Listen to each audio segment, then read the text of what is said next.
일자리다 브라보 유얼 라이프. 매주 수요일 한국폴리텍대학과 함께 기술의 가치와 일자리에 대한 이야기를 나누는 시간입니다. 자, 오늘도 두 분과 함께하도록 하겠습니다. 한국폴리텍대학의 AI 정책 전문가 조재희 이사장, 그리고 오늘의 성공피플 이장원 수료생 함께하도록 하겠습니다. 어서 오십시오. 네, 안녕하세요. 네, 반갑습니다. 저희가 드디어 한 스튜디오에 이렇게 앉게 됐습니다. 훨씬 더 이제 좀 뭐랄까요, 좀 친근한 분위기에서 방송을 할 수 있을 것 같은 느낌이라서 자, 7번째 시간에 드디어 저희가 이렇게 한 자리에 모이게 됐는데 먼저 이사장님, 네. 인사를 좀 해주시죠. 예, 반갑습니다. 일하고자 하는 사람은 누구나 일할 수 있는 사회를 만드는 한국폴리텍대학의 이사장을 맡고 있는 조재희입니다. 오늘은 저희 졸업생과 또 함께해서 더욱 기쁩니다. 네, 그리고 이장원님. 네, 안녕하세요. 저는 25살 이장원이라고 합니다. 저는 한국폴리텍대학 포항캠퍼스 전문기술과정을 졸업하고 현재 수자원기술이라는 기업에서 배관기술자로 근무하고 있습니다.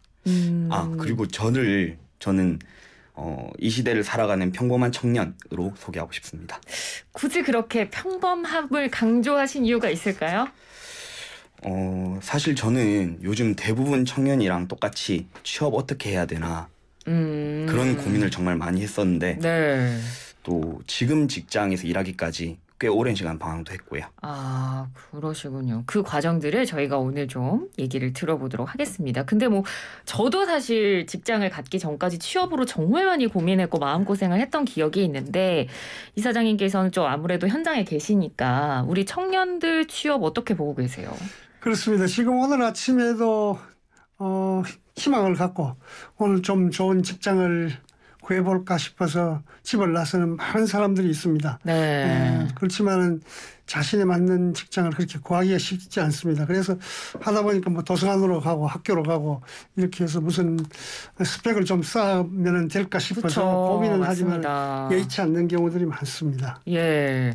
그러니까 이게 막상 딱 졸업하고 바로 딱 취업이 되는 그런 정답 같은 일이 일어났으면 좋겠지만 쉽지 않고 그렇다 보니까 이제 그냥 학교에 남아서 공부를 더 하거나 아니면 무슨 점수를 쌓는다거나 그렇죠. 이런 경우가 굉장히 일반적이거든요. 그걸 우리 보통 요즘 학생들이 잉여 스펙이라고 하는데 잉여 스펙이요. 네, 그래서 참 스펙을 나이 50 되는 사람들도 스펙 때문에 계속 고민을 하게 됩니다. 그래서 네. 스펙 쌓으면 뭐가 좀 될까 싶어서 그거 하면은 또 할 수 있는 게 별로 없습니다. 학교에 가서 공부하고 또 다른 자격증 따는 거 이런 데 관심을 갖지만은 그 자체가 바로 이렇게 취업으로 연결이 안 되기 때문에 근데 오늘 우리 이장원 학생처럼 그것이 이제 경험적으로 어떻게 연결되었느냐를 들어보시면은 하나의 해법이 되리라고 생각이 듭니다. 네. 가장 최근까지 이 취업난을 경험을 하셨으니까 그럼 좀 여쭤볼게요. 주변 친구들은 요즘 어떤가요? 사실 반반인 것 같아요. 대학생 친구들은 학기를 다 마치고도 취업이 안 돼가지고 뭐 졸업을 위해 하기도 하고요. 그쵸. 뭐 간단한 아르바이트 자리를 전전하거나 아니면은 뭐 단순 업무만 하는 그런 공장을 갖기도 하고요. 네. 그리고 뭐 졸업장만 가지고는 안 되겠더라 뭐 이런 얘기를 많이 하더라고요. 네. 근데 또 이게 제 동생은 또 지난달에 조기 취업에 성공했거든요. 그러니까 졸업하기 전에 취업을 한 거죠. 그렇죠. 네, 네. 네, 그래서 제가 작년에 폴리텍 대학을 통해서 취업을 성공한 거를 보고 동생도 올해 폴리텍에 입학했거든요. 네, 근데 동생은 또 저보다 취업에 빨리 성공해가지고 폴리텍 입학하고 거의 7개월 만에 한 것 같습니다. 아니 오늘 형제가 같이 올 걸 그랬어요. 그런 경우들 많습니다. 저희 네. 아니 뭐 이렇게 형제가 빨리 취업에 성공하면 저희가 뭐 지난주에도 부모님의 가장 큰 걱정이 이제 자녀의 취업이란 얘기를 한 적이 있었는데 이렇게 형제가 갑자기 딱 취업 성공하면 그것만큼 뿌듯한 게 없으실 것 같다는 생각도 드는데요. 참 이 매주 이사장님이 이렇게 기술 취업하면 폴리텍이다 이런 말씀을 항상 해주시는데 바로 보니까 지금 오늘 나와주신 우리 장원 씨 형제가 그걸 딱 증명해 주는 거네요. 그렇습니다. 네. 우리 장원 씨 형제처럼 그런 경우도 있고 또 그 아버지와 딸이 또 같이 취업한 케이스도 있습니다. 네네. 보통 뭐 아버지가 이제 용접 기술인으로 길을 걷는 것을 보고 딸이 산업설비학과에 들어가서 같이 취업을 하시는 경우도 있고 네. 또 남매가 함께 저희 바이오 캠퍼스의 경우인데 바이오 캠퍼스에 같이 들어와 가지고 같이 졸업하고 요즘 뭐 굉장히 잘 나가는 삼성 바이오로직스에 지난달에 인턴으로 두 사람이 동시에 합격한 그런 케이스도 있습니다. 네. 그러니까 이렇게 가족에게 알려주고 같이 공부하고 또 이렇게 취업에도 성공하면 정말 뿌듯할 것 같은데요. 자, 그럼 우리 장원 씨께도 좀 여쭤보겠습니다. 입학 전에는 그러면 어떤 시절을 보내셨는지. 저는 사실 포항에 위치한 포항해양과학고등학교를 졸업했는데요. 네네. 예, 근데 이 학교가 기관사 양성 수업도 진행하는 학교라서 그러니까 선박 기관사를 말하는 거죠. 네. 그런 학교라서 졸업하면서 기관사 자격증을 취득을 했어요. 네. 그래서 해양고를 졸업했으니까 아무래도 바다에 대한 그런 일을 해야겠다 싶어서 네네. 참치를 잡는 원양어선을 잠깐 탔었거든요. 네. 근데 또 이게 해보니까 또 적성에 안 맞더라고요. 네, 그래서 이제 배를 내리고 나서 조선소로 일자리를 옮겼죠. 네.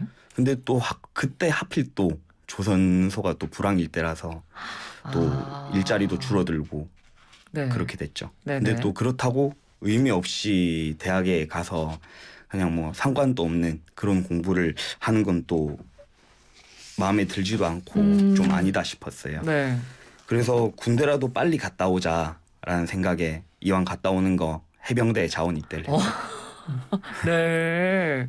아니 근데 해병대가 보통 이제 자원에서 입대하는 거기도 하고 그렇기 때문에 보통 이제 남자분들이 해병대를 갔다 왔다라고 하면 굉장히 자부심이 크잖아요. 그렇죠. 그럼 어찌됐건 뭐 본인이 목표를 설정해서 해병대 자원 입대하고 제대까지 했으면 뭔가 좀 더 자신감이 붙었을 것 같거든요. 어떠셨어요? 네, 그래서 입대 전에 네. 그 이제 해병대가 보통 뭐 귀신 잡는 해병대 네. 이런 말을 많이 하잖아요. 네네. 그래서 그런 수식어를 들으니까 예상은 좀 했었는데 막상 가보니까 힘들더라고요. 그렇죠. 네, 그리고 이제 입대하고 보통 그 저녁 날짜를 세거든요. 근데 그렇죠. 이제 저녁까지 며칠 남았나? 그렇죠. 네네. 며칠 남았나 네. 세는데 네. 그 며칠 날짜를 세는 것도 세는 건데 네. 그 시간이 줄어드는 만큼 힘든 걸 또 경험을 하고 또 여러 가지 경험을 하니까 뭔가 제 한계 레벨이 올라가는 것 같은 그런 느낌이 들더라고요. 그래서 전역을 하고 보니 뭐 진짜 무엇이든 할 수 있겠다 그런 자신감이 생겼어요. 그럼 전역하고 나서 그때 나이가 몇 살이셨어요? 그때가 23이었죠. 23살. 예. 그럼 그 23살에 바로 이제 전역하자마자 폴리텍 대학에 들어가신 건가요? 아니요, 그런 건 아니에요. 네. 일단 전역하고 나서 그래도 일단 뭐 취업은 해야겠다라는 생각이 들어서 네. 좀 많은 회사에 이력서를 냈죠. 근데 결국 하게 되는 일이 단기 알바나 아니면 생산 업무 보조직 요 정도더라고요. 네. 그래서 뭐 취업은 했지만 제가 원하는 일도 아니었고 뭐 당장 내일은 어떻게 할지 뭐 막막한 시간이 계속 되기도 하고 정말 어떻게 해야 될지 모르겠더라고요. 네. 근데 지금 장원 씨가 앞서 자기소개를 할 때 평범한 청년이라고 말씀해 주셨는데 그게 너무 딱 맞는 게 대부분의 청년들이 다 사실 그렇습니다. 이런 케이스일 겁니다. 그러니까 보통 이제 대학을 점수에 맞춰서 뭐 고등학교든 대학교든 진학을 하고 어떻게든 또 막 열심히 공부해서 취업을 위해서 또 공부하다가 막상 이제 수많은 곳에 이력서를 내서 뭐 이른바 한 군데 걸려들어서 취업해서 들어가서 막상 일하다 보면 이게 내 적성에 맞는 일인가? 하는 경우가 정말 많거든요. 제 주변에서도 많이 보였고 이게 어떻게 보면 온전하지 않은 제대로 되지 않은 일자리 찾기? 라는 생각이 좀 들어요. 예. 직업의 안정성이라는 측면에서 우리가 이제 본다면은 네. 그런 부분들이 지금 뭐 20대 때 바로 정말 안정적인 직업을 가지면 제일 좋은데 네. 그런 직업을 못 갖게 되죠. 그래서 그걸 뭐 우리가 영어로 표현하자면 요즘 우리가 일반 노동자를 프롤레타리아트라고 이야기하는 네. 것에다가 앞에다가 프리케리어스라고 불안전한 이걸 붙여가지고 지금은 프리캐리아트라는 말로 쓰고 있습니다. 네, 불안전한 비정규직들 같은 경우인데 그런 경우가 네. 프리캐리아트라고 하는 이런 불안정한 고용 상태를 이야기하는 용어가 있습니다. 네. 그래서 우리 20대의 많은 사람들이 이런 상태에 직면해가 있다는 것이 우리 사회에서의 고용 구조의 한 단면을 말해주고 있다고 봅니다. 네. 그러니까 적성에 맞지 않는 일을 억지로 하는 것도 문제고 그리고 또 우리나라에서 여전히 지금 문제점으로 지적받고 있는 그런 비정규직 문제들 그런 것들이 참 해결되지 않는 가운데서도 이 어려운 상황에서 우리 이장원 씨께서는 어쨌든 지금 전문 기술자로 일을 하고 계시는 거잖아요. 예. 어떤 노력을 그럼 그 중간에 하신 건가요?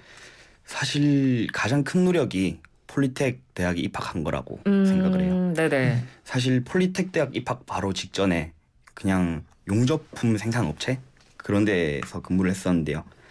늘 단순 업무만 하고 뭐 설비를 만지는 그런 업무는 저한테 오지가 않더라고요. 네, 그래서 아마 안전상의 문제도 있고 네. 뭐 그거를 만질 기술적인 부분도 있고 해서 그래서 그랬을 것 같아요. 네. 근데 제 입장에서는 또 앞으로 발전할 기미가 안 보이다 보니까 이대로는 안 되겠다. 나만의 기술이 있어야겠구나 라는 생각을 하게 돼서 네. 좀 이렇게 생각을 좀 많이 하고 고민을 많이 하던 중에 네. 그 타이밍에 친구가 전화가 오더라고요. 네. 그래서 폴리텍 대학은 어떻겠냐라고 권유를 하길래 친구의 추천이 있었군요. 그렇죠. 그 친구도 그럼 폴리텍 대학을 다녔던 건가요? 그 친구도 많이 고민을 하던 중이었어요. 네. 그래서 그렇군요. 걔가 찾다가 이제 저한테 권유를 한 거죠. 네. 그래서 찾아보니까 정말 딱 이거다 싶은 거예요. 그래서 그 친구랑 같이 입학을 하게 됐죠. 그래서 친구랑 같이 입학을. 예. 그럼 학교에서 기술 배울 때는 어떠셨어요? 좀 어렵진 않으셨나요?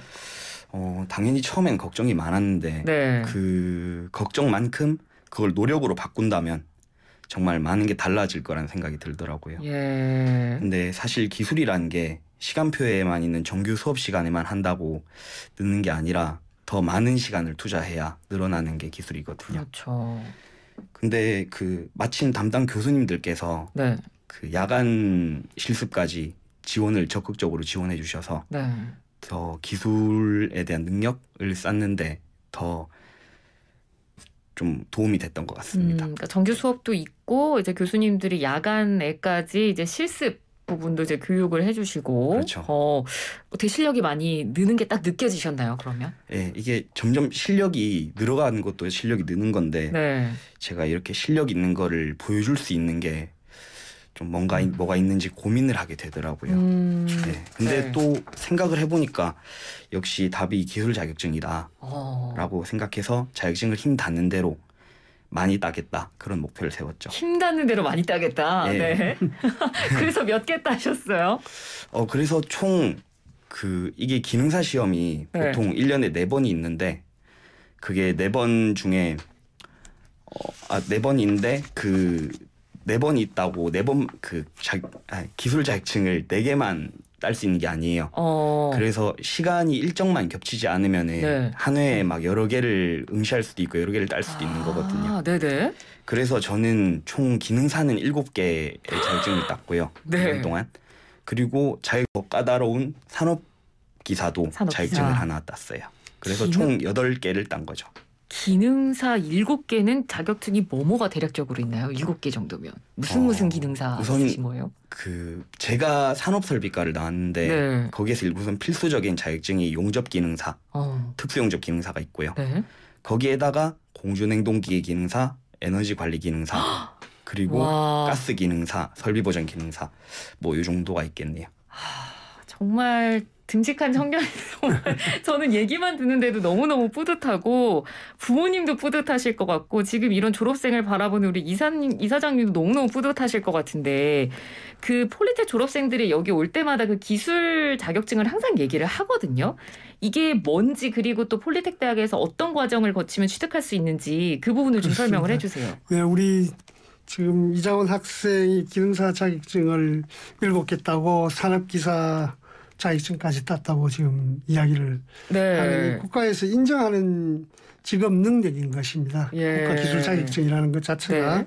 종류로는 이제 우리가 기능사, 그다음에 좀 한 단계 높은 게 산업기사, 그다음 기사 자격증, 기능장 기술사로 구분되고 이 등급이 올라갈수록 업무 숙련도가 높다는 것을 증명합니다. 네. 네, 국가 기술 자격 검증은 한국산업인력공단과 대한상공회의소에서 전문적으로 시행하고 있습니다. 1차는 필기시험, 2차 실무 작업 형태로 실기시험이 치러지고 네. 기능사의 경우 아까 말한 대로 1년에 한 4번 실시하니 본인이 원하는 시험에 접수해서 응시할 수 있습니다. 예. 예, 참고로 말씀드리자면은 폴리텍 대학 1년 전문과정 기술과정은 한 74.2%가 이미 전공 분야 자격증을 다 취득을 합니다. 예, 그래서 이 기술 자격증을 하나 가지게 되면은 이제 임금이라든지 그렇죠. 그다음에 직업의 안정성, 그다음에 또 산업재해 부분 위험도가 또 회피될 수 있는 이런 사업장에서 일할 수 있는 조건을 구비하게 되는 아주 기본적인 것입니다. 네. 이런 기사도 저는 봤어요. 그러니까 얼마 전에 공인중개사 시험에 40만 명 몰렸다. 네, 그렇죠. 그러니까 그만큼 우리나라에서 특히 국민들이 계속 가면 갈수록 그리고 나이에 상관없이 이런 기술이 중요하다, 자격증이 중요하다 이렇게 생각을 많이 하는 것 같거든요. 어떤가요? 네. 그게 이제 공인중개사 시험에 40만 명이 몰렸다라는 부분들을 제가 옛날 어떤 그 책에서 대부분 사람들은 그걸 무토 부소지민이라고 합니다. 땅 떼기를 특별히 가지고 있는 것도 아니고 자기가 거쳐 의지할 데가 별로 없습니다. 네. 대부분 사람들은 네. 뭐 그런 사람들이 가질 수 있는 부분들이 자격 기술입니다. 그래서 이 100세 시대에 기술 자격 하나 가지고 있으면 좀 옛날 농민이 땅을 가진 것처럼 굉장히 뿌듯합니다. 네. 안정적으로 살아갈 수 있는 부분이에요. 그래서 공인중개사에 그렇게 많이 몰리는데 폴리텍에 오면은 기본적으로 4개, 5개 이렇게 기능사 자격증을 딸 수 있는 구조가 되어 가지고 있습니다. 네. 그래서 뭐 아까 8개 자격증을 딴 경우도 있지만 조금 노력하면 되는데 폴리텍에서 한 70% 정도 이렇게 수업을 들면 1차 시험이 학생들에게 면제가 됩니다. 네, 그래서 시험이 좀 면제가 되고 하면 좀 취득하기가 좀 더 용이하죠. 네. 저희 학교에서 이제 충분히 그 수업을 받고 실습 훈련을 받는다라는 그런 전제가 있기 때문에 그렇습니다. 네, 네. 그러니까 이 어떻게 보면 수업을 성실하게 이제 그 잘 들은 우리 학생의 노력에다가 그리고 또 폴리텍 대학에서 좋은 커리큘럼을 잘 이게 만들어줬기 때문에 학교와 학생의 어떤 시너지가 잘 나왔으니까 이렇게 자격증도 따고 어엿하게 취업을 하신 게 아닌가 싶은데. 그럼 지금 근무하고 계시는 직장 아까 얘기해 주셨잖아요. 예. 어떻게 입사하시게 된 건가요? 저기 처음에 그 사실 취업 준비를 하면서 하필 그 시기가 불황이었던 시기였어요. 네. 그러니까 막 경제가 막 어렵고 취업 자리도 안 나오고 코로나 때문에 막 힘들던 그런 시기였는데 네. 이제 막 방황을 하고 있는데 담당 교수님께서 갑자기 그 저한테 권유를 하시더라고요. 지금 제가 현재 다니고 있는 회사에 예. 공고가 나왔는데 자격이 충분하다고요. 네, 그래서 저는 산업 설비 중에 특히 배관 분야에 관심이 많았는데 네. 마침 배관 기술자를 뽑길래 지원을 하게 됐어요. 그럼 채용 과정에서 가장 좀 기억에 남는 일 있으셨다면요? 원래 사실은 제가 있는 자리가 전문대졸 이상이 돼야 그 채용을 할 수 있고 아니 네. 그런 앉아 있을 수 있는 자리라고 하는데 네. 예, 그게 좀 부끄럽긴 한데 네. 나중에 선배들한테 물어보니까 네. 그 2년제나 4년제 나온 그런 학생들보다 예. 1년 만에 이렇게 8개나 자격증을 딴 성과가 네. 더 가치가 높다고 생각해서 그러니까요. 그래서 네. 뽑았다고 하시더라고요. 그러니까 제가 인사 담당자여도 대학 졸업생 그 졸업증보다 더 중요한 것들을 이미 많이 갖고 있어서 뽑힐 만한 자격이 충분히 됐을 거라고 생각을 합니다. 정말 요즘은 이렇게 뭐랄까요? 어떤 학벌이나 스펙보다 좀 실력으로 뽑는 회사들이 좀 늘고 있는 것 같은데 맞나요? 예, 지금은 이제 채용 절차가 그렇게 되어 있습니다. 이제 학력이라든지 이런 부분들을 그 칸을 이렇게 덮고 이렇게 하기 때문에 네. 누구나 기술이 있으면 충분히 취업이 가능합니다. 그 중에서도 자격증을 갖는 다음에는 취업하는데 아주 유리하게 됩니다. 예. 처음에 이렇게 기업에서 사람을 뽑을 때 누구를 뽑을 것인가가 이렇게 뭐 그 사람의 능력이 있는지 없는지 이것을 그전에는 학력이 어느 학교를 나네 이런 걸 가지고 이제 뽑았다면 지금은 어떤 자격증을 가지고 있느냐가 굉장히 중요한 부분입니다. 네. 그런 부분들을 가지고 일단 회사에서 채용을 하기 때문에 그 자격증을 갖는데 우리 이장원 학생이 지금 26살이랍니다. 네, 26살에 그러니까요. 임금도 굉장히 수준이 높아요. 제가 얼마라고 이야기하지 않지만 네. 연봉 수준이 굉장히 높은 회사에 취업을 하고 있습니다. 지금. 그렇군요. 네. 저희가 이제 마무리할 시간이 다 돼서요. 이제 저희가 항상 끝으로 이 질문을 드립니다. 우리 졸업생에게 방송을 듣고 있는 비슷한 세대를 살고 있는 우리 청년들에게 해주고 싶은 조언이 있다면 짧게 좀 부탁드릴게요. 기술은요. 배우고 습득하고 나면 제 손에 제 머리에 완전 입력이 돼가지고 배신을 하는 게 아니거든요. 그게 완전히 제 능력이 되는 거여서. 근데 거기다가 실제로 일을 하면서 그 기술을 현장에 접목을 시켜서 발전해 나갈 수도 있기 때문에 그거는 상당한 경쟁력이 된다고 생각을 해요. 그만큼 이제 제가 나온 폴리텍이 막막했던 제 인생의 터닝 포인트가 되었던 거죠. 네. 그래서 그렇기에 저는 듣고 계신 분들 중에 이 방송을 듣고 계신 분들 중에 인생에 확신이 필요하다 싶으시면 기술을 배우는 것을 정말 강력 추천드립니다. 예, 알겠습니다. 자, 오늘도 함께해 주신 조재희 이사장님 그리고 이장원 수료생 두 분 함께해 주셔서 고맙습니다. 예, 고맙습니다.